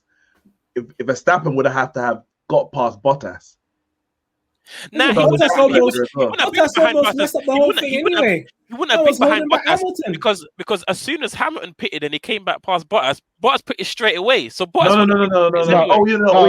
But I'm saying, but if Verstappen pitted, it would have changed the strategy. Out. Yeah, it would have changed the strategy. There's a lot of different factors. We say Bottas didn't even want Hamilton to get past him. Bottas was a myth. I watched it back, I watched it back on the highlights 3 times. Watched the highlights back 3 times. Like, what a brilliant race. Good strategy. And then I'm seeing, let the man through. I'm seeing the guy just not letting him through. I'm like, oh my goodness, what is going on here? Drop him. He didn't have the opportunity, innit? He didn't have the And then if anything, Carl said it. The way how Carl said, he's like, it was only 3 corners. When I watched it back, I was like, oh, Carl, come on, man. You're nonsense. The man purposely did not move. He could have easily moved. Who's even racing? The who's even racing? He ain't in nothing. The guy's so crap. If he wasn't so crap, then they wouldn't have told him to move. The guy's trash, man. It's James. Also, Perez needs to get his finger out of his backside if Red Bull are to win this, because if he's in the mix, Mercedes don't get away with that madness. Red Bull were hoping Leclerc did the job for them but it wasn't to be. Leclerc was out there just racing his own race, minding his own business, not getting in nobody's passer and business, not holding up nobody. He's like, yeah, I'm just going to race my race. At the start of the race, he couldn't even pass Leclerc. At the start of the race, he was Bottas was lodged behind Leclerc, and he caught live initially because of the safety car, allowed him to catch back up to Max and Hamilton. And obviously, the safety car kind of changed it. If there wasn't a safety car for the one, you know what? Speaking of the safety car, what the hell is he doing? Like, the engine cuts out, right? The guy goes off the track and he sees the gravel and he swerves the car back onto the track. So they have to bring out the safety car, drive the car off the track, kick it way out into the corner. Gravel gets all up into the mechanics and all that, man. Inika, he was crawling at about 30 miles an hour. He was crawling. You don't understand. The car cut out on a straight. He literally was bringing it to a standstill. Come to the corner, and he was and the guy swerved it back onto the track. Roll it off the track, man. Take it off the track. Are you saying into the gravel? No, Inika, he had so long to stay wherever he wanted. Granted, right? They were saying that sometimes because what happened was the car turned off. And sometimes it can be an ordeal to get the car to turn back on, but they're saying sometimes they can get the car to turn back on. So I guess he was hoping that he was cruising it, hoping that they can get the car to turn back on, because it wasn't an engine failure. The car just turned off. And you know how sometimes, like, when you go karting and then they got to pull the string and get the car to start. Like, I guess they got to do something to start up. Why don't you pull the string? So the car turned off, and I'm guessing he's hoping that, okay, maybe we can get the car to start, and he's bringing it to a steady halt, and he's like, let me swerve it back onto the track just in case it starts. No, brother, don't take that risk. Drive the car off the track and keep it off, because if there's no safety car, Max, at the rate that Max and Hamilton were going at the start of the race, and the way Bottas was being held up by Leclerc, it's a two-man race for the whole race. Yeah. It's a two-man race. There's no one's getting no as well. Yeah. But then Bottas got brought back into it with the safety car, and I just think that Red Bull needed a second man in that mix, because if the king of tire wear, Perez, he's the king of making tires last. I don't know how he does it, but he does it. Because he's driving so damn slow. Exactly, because he's driving so damn slow in it. If he's in the mix, right, he's able to say, you know what, let's hold off on that pit stop. Hamilton's coming up. He's taking the second pit. Be a roadblock, hold him for a couple of laps, let Max get away with, a little bit extra time. But the guy's not there to be seen. Hamilton's able to pit a second time, and he's still out in front of Perez. Where is he? I was so worried that, because obviously they were like, Hamilton was going to catch Bottas in the last, Verstappen in the last lap. So I'm thinking every corner that Bottas is holding him up is another corner closer to the finish line. I was thinking, this guy. I was like, sack him, get him out of there. How dare you hold up Lewis Hamilton? How dare you? If anything, he didn't do a good enough job. What are you doing? How are you doing, little hold up? Hold him properly if you're gonna hold him up. No, hold him up. Let him bypass you after a couple more corners. Hold him up properly, then, innit, Bottas? What are you doing? Do you not want to win it as well? The only other thing I was gonna say with that race was, this is now where you come into computer statistics over your own personal predictions, because again, the computer predicted a one stop was going to be the best strategy, but Mercedes, and I think Lewis alluded to it at the end, didn't he? He said that they won even though the plan originally was one stop, as soon as they said come in, he knew what the situation was, because they already had the plan B to do the two stop, whereas Red Bull came into the race not having a plan to do a two stop, because obviously they only had the softs left. So their plan was only going to be a one stop race. Whereas Mercedes obviously thought that because of the way the track is, even though the computer's saying one stop, a two stop might just work because of the tires on the track and the way the track is. So I guess this is where you got to try and work out. But you know what? I say credit to the Mercedes team. I'll tell you why, because generally, obviously, Mercedes are leading all these races. So the strategy teams don't really get any credit. There's no work to really be done. It's like you're leading. Just keep it status quo and you win the race. We're that far ahead anyway. And the Red Bull team, who's, maybe in third or fourth, and you need to do something, and they get up to second, it's like, that was a good strategy. but they had nothing to lose. You might as well do it because when that's the only chance we got of serious points. Mercedes this time was like shoe on the other foot in the sense that, well, we're in second. It's going to be hard. We need to do something different. And the strategy team obviously decided that. Hamilton was like, he wasn't too sure, but they decided a strategy, and he said, I trust you lot to do it. So credit to Mercedes team because they don't really get any real credit. It's just like the car is good and the driver's good and go out and do the job. Then even in the pits, this race, Red Bull 4.2 seconds stop on Verstappen, but Hamilton on a 2.2. Like usually Mercedes are more on a 2.5, safe side. Get on, get off, go about your business. That was a last ditch call. They were even ready. The my man ran out behind the Red Bull. Man's running out the tire, running out the tire, waddling away like I'm coming. He wasn't ready at all. He wasn't ready. But no, like you said, Neeks, you have to 100%. You have to trust your team, and I think for me, Lewis and his team, they're more in sync than Max and their team, because like even like when you get to hear over the radio and stuff, like even off, because obviously you don't get to hear it all on race day. Like there's a YouTube channel, right, where all the radios they post like all the radio comments that they have on the YouTube channel. So I go and sometimes I post it in the chat when I hear something funny, but like I go back and I watch it and I listen, right, and it's like Max is just always like the team say something to him, or they ask him something, or they ask him a question. They just ask him a question. It's like, I don't know, guys. You have to tell me. I don't know, guys. You have to tell me. I don't know how you expect me to get to the end of the race. They ask me, which I got to reserve. Like the guys always panicking. They don't know their left from right. Like they're a bit up and down. But like you hear Lewis and it's like, all right, Lewis. Hold it steady for the next 5 laps. The tires show us that our best window will be coming. If you're coming 5 laps, just hold it. And it's like, Lewis be like, my tires is falling off, but I see what I can do. Like Lewis always dropping bats like that, man. But no, Lewis and his team, they're more. Wait, Kat. Like, my tires are falling off a cliff. I don't know what to do. Zing, fastest lap. But also the Mercedes guys give him bare confidence. Lewis, you've done it before. Lewis, you know exactly what to do. You've got 22 laps. You've done it. Remember Hungary? Don't forget Hungary. You did it before. You can do it again. We believe in you, Lewis. You can do it, Lewis. Lewis, you're gonna catch him. This is them. Because my tires ain't gonna make it to the end of the race, or they're struggling to make it in the race.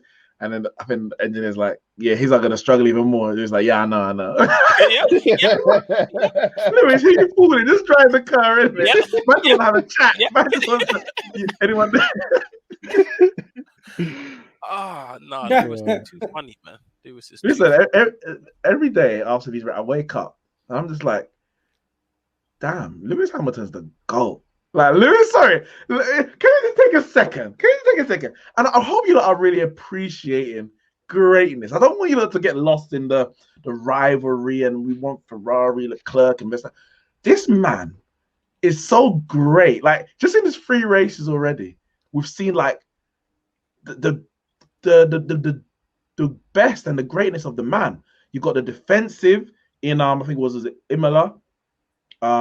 You've got the attacking in terms of the overtaking in the Spanish Grand Prix. The man is just like, he's inevitable. Like you think, we got him now. We got him this time.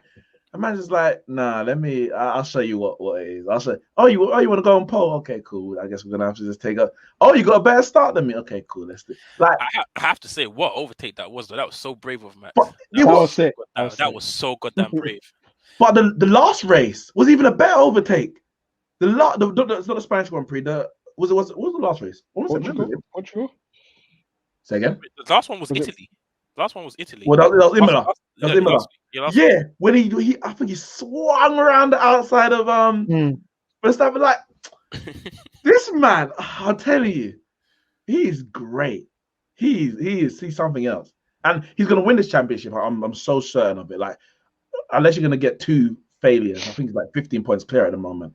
He's going to win this championship. Yeah, 100% he's going to win this championship. And 100%. I think this is going to be one of his best championships because, unless Red Bull just completely disappear and it all falls apart. Not only is he getting better, from what I've seen from the start to now, as in like his drives are just even more smooth. Not only is he getting better, but the team, they're evolving as well. They're getting better because even like that Red last Bull? race, no, Mercedes. Even like their pit stops, they were a lot smoother that last race. Normally they make a hash of the pits, even if it's on Bottas.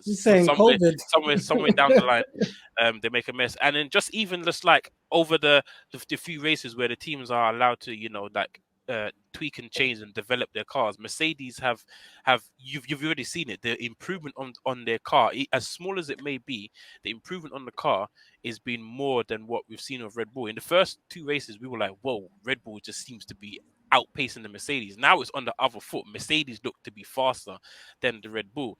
And also, another factor is that obviously we know Hamilton's a better driver than Max Verstappen, but Hamilton knows his car better than Max. Like in that race, when Max was stuck behind, when Hamilton was stuck behind Max, he asked the team when he came in for his first pit to tweak whenever he did come in to tweak that front wing, because obviously you can adjust the angle of the front wing, and he asked for the angle to be adjusted because he wasn't feeling whatever was happening, whether because it was too windy or whatever, he needed it to react a certain way. He asked the team to change it. So on his first pit stop, they adjusted the front angle, and Hamilton just even picked up even more pace. So he knows exactly what he wants out of his car, what is needed to change to make his car better, even in the middle of the race. So just those little things, just that what makes you the best. Like I watched his interview before the race, and they were asking him what makes a greatest of all time or a great champion, and Hamilton's answer was, everyone out there on the track can race a car. Everyone knows how to finish a race and run around and drive fast. But what makes the difference is the absolute precision, knowing your car, knowing every nut and bolt, and just being absolutely perfect in everything that you do. And it showed in that race. It showed in that race because theoretically, after the guy lost pole position on the first corner, he shouldn't have won that race. He shouldn't have been stuck behind the whole time. He shouldn't have won that race, but he did. Just as a reference, it was the first race of Bahrain where they had, remember when Verstappen ran off the track and they had to, he gave the place back or whatever. The last one was Portugal. So Imola was one, Verstappen won. Portugal was the last one where I think Bottas on pole in Portugal. I mean, Bottas was on pole. Yeah, and it doesn't even matter with Bottas. And Verstappen overtook Hamilton, and they overtook Bottas, I think it was, and then he had to pass both of them. Hamilton has passed both of them. Yeah, this man, he's something else, man. He's something else. And I'm just like, he's gonna get 8, and we'll see what happens after the new regs. But maybe he wants 9, 10. Like, he's not old. He's not old at all. Like, he's 37. Oh, I was about to say he is actually. He's 37 to be fair. Just retire at the end of this, man. Don't mess up your legacy on these new rules, man. Dip now, bro. Let them man do their thing, and then in the next thing, bro. Don't worry about this thing here, man. Just win this. 36. Win this and retire, bro. Let them man fight over these new regulations and that thing, Next minute he goes, next minute he falls off. Don't want to end your career like that, man. Like Vettel. The thing is, Hamilton can't fall off because even if the new regs brings it to more of a even playing field, right? And everyone's it makes it even worse for everyone else. Hamilton is the best driver. It's just like saying put everyone in the same go-kart. Who's going to win the race? Hamilton's going to win the race because but we don't know if he's going to have the best car after the new regs. We don't know that. No, I'm not saying have the best car, but it's going to be even. Everyone's going to be knocking around the same field. Ferrari, Red Bull, McLaren, Mercedes. It'll be the same thing. Don't matter who you race for. But Hamilton will come out victor because he's better than everybody else. So he ain't got nothing to worry about. We'll see, man. We'll see when we finally get the pass on the baton. Still waiting for it. Don't worry. After Hamilton, the next man to win a championship will be Lando Norris. Where do you finish this race? 9th or something? That will be Max Verstappen. Charles Leclerc, man. Well done to Leclerc. I mean, at least Ferrari's not embarrassing themselves this season. What do you mean? Carlos Sainz is? He's dreadful, man. Yeah, but that's Sainz. Yeah, but as an overall, keeping it consistent. Sainz is like Leclerc last year. He's doing like Leclerc, like he's doing okay. But like Leclerc so much better than Vettel was last year. So that it Yeah. looks, as an overall, it looks better. They're now in a mid-champion. They're in a sort of race for behind. You know, they've got what I think they should be competing to be the third best car. Yeah, realistically. Yeah. Where did they finish last year? Sixth? Did they finish third or because it wasn't it? Who finished third? Was it McLaren? Yeah. Which is embarrassing. So I mean, I'm confused. What happened to Ferrari? At one point, their car was so much better than Mercedes. How did they just not get it right? Like, how does their car go from so good to so bad in like a split second? Maybe the rule changes didn't agree to their mechanics' brains. They couldn't wrap their head around it, innit? But there wasn't any changes. No, there's always changes. There's always okay. When I say there wasn't any changes, I mean like it wasn't major, but it was. I mean, like I'm not talking about when Mercedes came in and did the dominance. I'm talking about when Vettel was halfway through the season ahead and then fall off. Was, 2018, I think. Yeah. And even the season before, Ferrari had a decent car until I remember they had to change something and the car just fell off from there.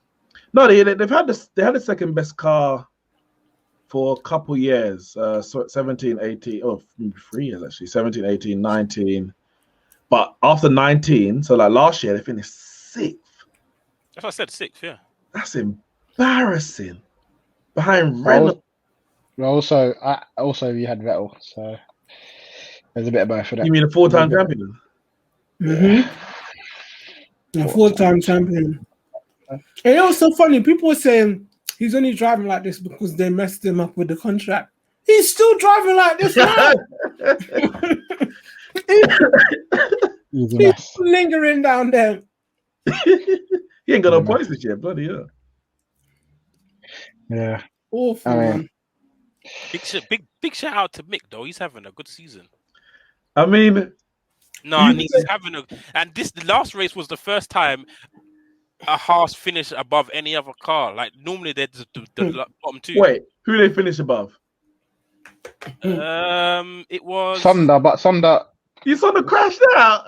Saunders crashed out. AlphaTauri. No, wait. But someone always crashes out. So who did they finish above? Latifi? Someone I can't remember who it was. No, man, they didn't. No. It was over Saunders. No. Sorry. The first time they out-qualified someone. Okay. Other than a Haas. Last race he finished. The previous one. Why are they even racing? He finished above Latifi in Portugal. Yeah, but Mick's doing his thing. He's not had a single DNF to his name. I don't think he's having a decent season on the track. He's outperforming Mazepin by far. Yeah, like he's a Mazepin that got Toto Wolff on the radio, like blue flag, and he's not moving out the way. Yeah, for Lewis. Oh yeah, there was that as well. I'm thinking, this guy, get out of it. He would try to scupper the man. Come on, tell me what happened to your boy Fernando Alonso. I can't believe he brought. You actually brought him in. He did. Nostalgia, man, nostalgia. Back to Spain, thinking he's about to do a madness. Oh man! Listen, he's just as done as the rest of them, man. To be fair, I wouldn't even say he's done, but the car. Okay, he's done. No, he's definitely done it because the guy's being outraced by his teammate every race. But he was looking. The thing is, his last two, I felt like he was it was getting better. So I thought he had a bad start. Then his last two was decent. And I thought, yeah. Can someone explain to me why Red Bull got rid of Ricciardo? Wasn't he? He's better than anyone else's that's coming after. No, I think Ricciardo wanted to leave. I think he didn't want to be he felt like he was second driver behind Max. Okay. So he wanted to basically go to a team where he's the number one. So he went to Renault and he was the number one. Didn't really work out. And now he's gone to McLaren. And I think they're more towards he's obviously experienced, but they're kind of gearing towards Norris being the main thing there anyway. So after last race, Daniel tore Lando a new one. He was all over him that last race, but Lando didn't have an answer. Daniel. Red Bull ain't gonna Wasn't be that his better than first that. point? Anyone else in that Red Bull, no one that's come to Red Bull has just been. They might as well just kept Ghazi at this point, like, or who they had before that. They've all just been bad. Javern. Ghazi is what we call a Saturday man. The guy can qualify well, but come race day, this guy bottles every single race day. He's but Carl, everyone they brought in is the same. Carl, is Perez doing any better? No, I don't think so. You know. And who else did I have before that? Albon. Like, they all just been I was gonna say, you know what's funny? It's peak for Albon. Man was in F1 for like a season, doing well at Toro Rosso. They upgraded to Red Bull. He couldn't cope, and now he ain't got a seat. I was like, put me back at Toro Rosso. I don't want this. To be fair, I think the only other person that really can like be like a competent teammate for Max and really get into the mix with Mercedes is Lando Norris. Really and truly. Oh no, he wouldn't have it, man. He would want to be first. He wouldn't want to have it. I don't know. He's still early in his career. He can't be asking to be a big I hear that, but I hear that, but the way how I know they all talk mad on the radio, but just the way how he sounds, how he talks sometimes on the radio, I just don't think he would want to play no second fiddle. He'll be like, but I'm going faster than Max. I think he couldn't do it. He wouldn't leave McLaren. No. Second choice at Red Bull. No. Because McLaren have got a good budget, a good car. I think they're going places. But also last year you would have said Perez is going to be would be a good match. No. I mean, we have to give time for Perez, innit? It's only 4 races in. Yeah. You have to give him time.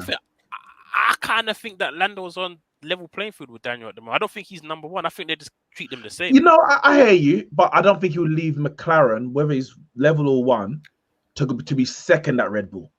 Because he'll go Red Bull and he'll be second. I think McLaren pay good money. In their British team, he's British, of course. It's like, what's his name? When Hamilton was at McLaren, obviously when he first joined F1. Like Alonso was the main guy because he's a champion, but he's the British guy. So we need to get a British champion in McLaren. He only left when it was clear that McLaren were not gonna really compete for a. And then, forget about team position where you lie, man. You get a faster car. Where's the pride, man? You get a faster car. Go out and do your thing in the faster. If he does go, the thing is, if he goes to Red Bull, it's Christian Horner. Move over, please. No, you say that, but I feel like if let's say Lando went there and he was actually performing, matching Max, they wouldn't have. They couldn't say, you know what, move over because he's actually racing good. It's the difference with Bottas is the guy's not just trash.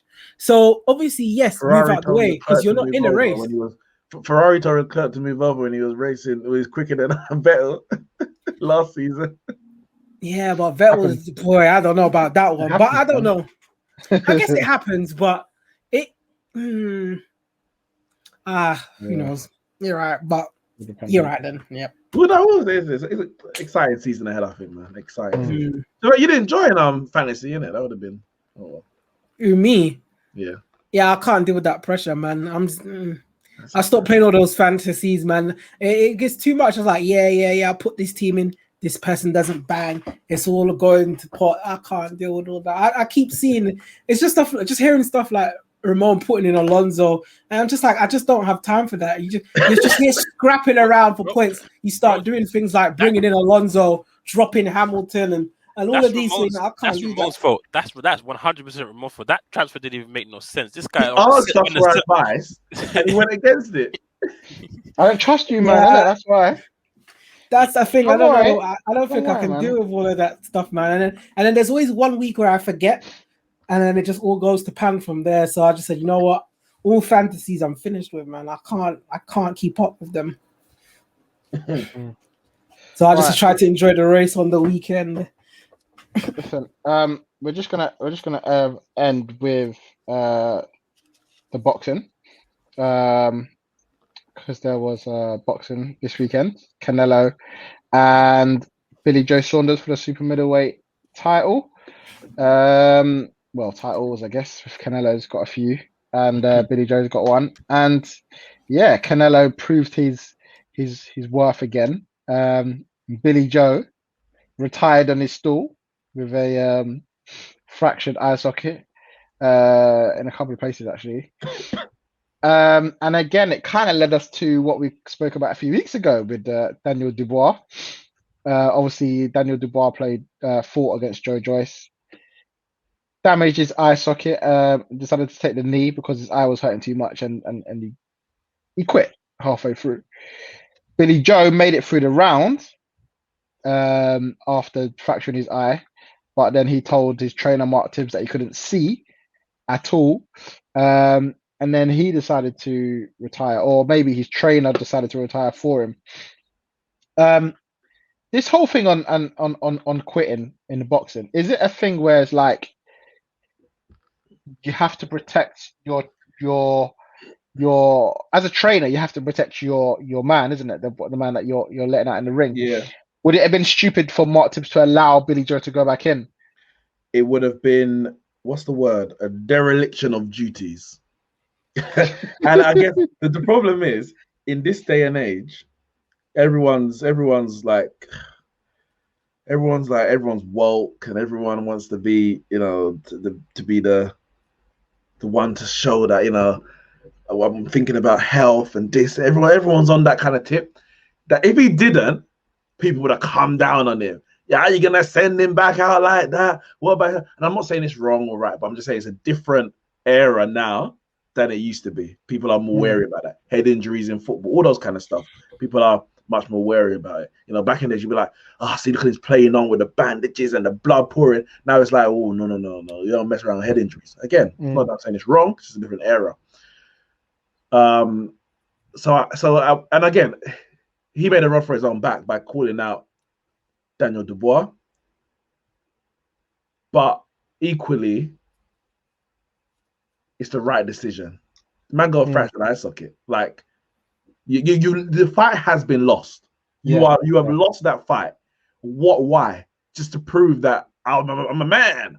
Let me take some more punches and go down in the ring. Like, you live to fight another day in it. So obviously, I want to see. It was an underwhelming end because you want to see someone get put down. Like the way that Canelo was lining him man up. Yeah, you're like, knockdown coming. I was waiting for it, and it didn't happen. But it's not the first time.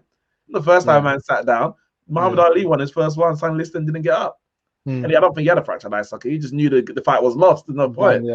So I think it's the right decision. But for the fans, we obviously want to see those brutal knockouts and like so. The thing is, it's a fine line of talking the talk, because for me, it's like, you obviously want to see the knock, and I think the casual boxing fan wants to see a knockout. That's why I think the casual boxing fan watch boxing. Yes, maybe the avid boxing fan would look at the particulars and who actually is the better fighter in a round, who won each round, and they may even prefer a 12-round slug. But, I think the casual boxing fan want to see a knockout, want to see someone victorious by knocking someone else out. And obviously when the boxers speak up to it and they say, I'm going to knock you out, then you start to expect it, because that's what they're talking about. And for Billy Joe Saunders to then say to one man that he is the guy and he would never go out without, taking a knee. And he didn't take the knee, so to speak. But he said he would only go out if he got knocked out or carried out the ring. He didn't get knocked out. He didn't get carried out the ring. You walked gladfully out of the ring. You shook a man's hand and you walked out the ring. You were cool enough to walk out, but you decided not to fight on, or your trainer decided not to fight on for you. And I do understand that in the sense that it's out of your hands at that moment, because if your trainer says no and he throws in the towel, that's the referee. That's a guaranteed. The referee can't change his mind, and that's it. You've ended the fight. Even if you wanted to carry on, and he'd probably come out saying, "Oh, I wanted to carry on, but Mark Tibbs said no, and he wouldn't let me out, and I was about to go out. I didn't see no struggle over there. No struggle. Very content. No he looked at his eye and he's like, yeah, cool, it's done. But you can also tell that when Canelo got him, and Canelo is not one to be muggy like that in a ring. He doesn't normally celebrate in front of you when he hits you a good shot. But because Billy Joe was taunting him all game, as soon as he got the uppercut, my man was like, yeah, what? Come on, the crowd. Yeah, I've done him. That's it. And that sometimes you get what you give, innit? If that's what you're going to be like all fight, if that's what you're going to be like as a fighter, sometimes you got to take it as it happens, man. So yeah, and obviously you got Chris Eubank now laughing his head off, saying he's ready for it. But what I was hearing was that they had a bet. Yeah. That was like a 10K bet. Yeah. They had a 10K bet that he was going to lose. But it's like, Canelo. really, Billy, I mean, obviously you're making money from the fight, but you were never going to win. Yeah. You were never, but I guess he believed in himself. But you have to take the bet. Because if you don't take the bet, you let the world know. I don't know if it was a private bet or public bet, but you let the world know, or at least you bet know, that you don't believe that you're going to win, basically. Yeah. And you got to back yourself. And I think he genuinely believes that he could win the fight. Because I think when you're a world champion, you have to go to that mindset of believing you can win. Otherwise, what's the point of being there? Like, do you know what I mean? You have to. If you're just a challenger from nowhere, I get that. And obviously, stranger things have happened in boxing. But yeah, this wasn't one of those nights. But I'll be interested to see whether now them two get it back on again. I know Billy Joe beat Chris Eubank, but that's all Chris Eubank's ever talking about, getting a rematch on with Billy Joe. Now Billy Joe's got a loss. It's more likely that them two will get it on again. Yeah, but we'll see. Yeah, we'll see what happens with that. You asked me a question about whether you think this Canelo would beat Prime, or Prime Mayweather be. I mean, I already said no. What are you saying? So this is for the podcast. So would this Canelo beat Prime Floyd Mayweather? Prime Floyd Mayweather was cold still. Prime Floyd Mayweather was cold. The thing was with Prime Floyd, he wouldn't let you get near him. Yeah. But I think Canelo's got the power to beat him. So I think like if Floyd let his guard down and Canelo caught him don't let his guard down. But he don't let his guard down. So on that aspect, I don't think he would have beaten. But it would have been it would have been a good fight to see now. Obviously both of them in their prime, but the prime Floyd is smaller than this Canelo anyway. Was it this 160? This was super middle. Yeah, this was super middle. So he was. And Prime Floyd 140. Yeah. Something like that. That's the thing. But I think he went up because he dominated that division anyway. Yeah. Like I know he just scraped through Gennady Golovkin, but like he won the fight. Lost the first fight. I don't know how he got that draw. Drew on a win, innit? On the record, it's a draw and a win. So, he got through that. But I guess his next bet, sometimes your next bet is to have to go up. So yeah, I don't think he necessarily would have beaten Prime Floyd, but yeah, it would have been a good fight to see. But then that's boxing, isn't it? Sometimes men are not in the same age range to do the bigger fights that you want. And they got the fight on anyway. And the good thing about Canelo is that he will never say no. He always won that. Like he didn't have to take the Floyd Mayweather fight for his own career. Like if you imagine he didn't take that fight, we would have just been asking the question and we would never know. Do you know what I mean? But he went and did it and he lost fair play. He still thinks he was still in that fight. But that's him, innit? Mayweather he's undefeated. He's undefeated. Yeah, he's great. I posted a picture of Floyd. I saw that. I'm just like, obviously, well done, Canelo. In it, pound for pound, you are the best right now, without a shadow of a doubt.